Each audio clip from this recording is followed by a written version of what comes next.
Hello, this is Adriana James, and this is the third little part of our little installment about public speaking comfortably and with impact. As my research has led me forward, one of the pieces of advice that it's pretty common is to organize your material in a way that's effective, and to attain your purpose. And you get advice in terms of to write down the topic, the general purpose, the specific purpose, what's your central idea, and the main points. All good. Very, very good. How to grab your audience attention in the first 30 seconds, and people come up with outrageous things. But if you look at great orators and great speakers that we all have faced in our recent history. One of them being, I have all my respect for the speaking qualities of President Obama, United States President Obama. When he was president and he was a candidate, especially in his campaigns, I thought that his speeches were phenomenal, but they have a certain technique behind them. How do you begin? How do you influence everybody so you don't start too over the top? Like some people go, "Hi, how are you doing?" And many people in the audience go, "Oh."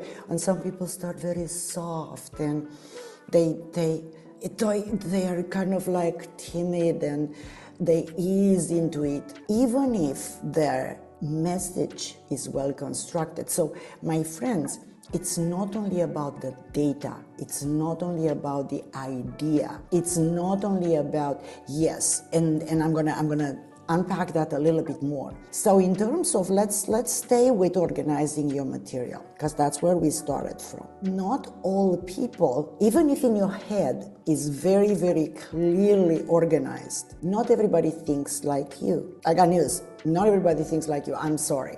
Even if you have the best data in the world, if you are the most knowledgeable person in the world, I may not think the way you do. And the bets are that I won't think the way you do, and I won't be motivated by the same things you are, and neither is your audience. Now, how would you know then? Because if you have an audience of many people, each and every one of them may think differently. In fact, they will think differently. And so some people won't even begin to listen to you unless they know why they should. What's in it for them? Why is it important to them? Some people want to know, what's this all about? What's up with this? What are you trying to tell me?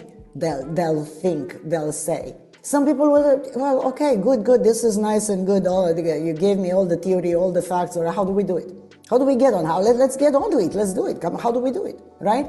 So there are many ways of people thinking about this and the way they receive your information inside their heads. It's not just about the data. It's not about your idea. It is about your idea, of course, but it's about how do you communicate that idea in their own way of receiving it and motivating them. And that I do, and that I teach. And I'm again I have to admit that this is a skill that can be learned, and it doesn't take long.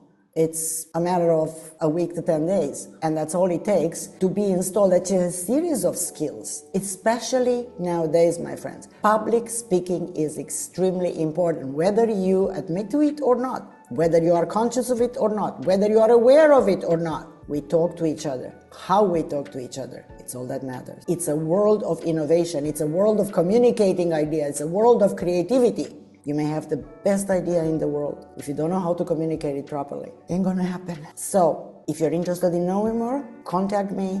I'll be happy to share with you more.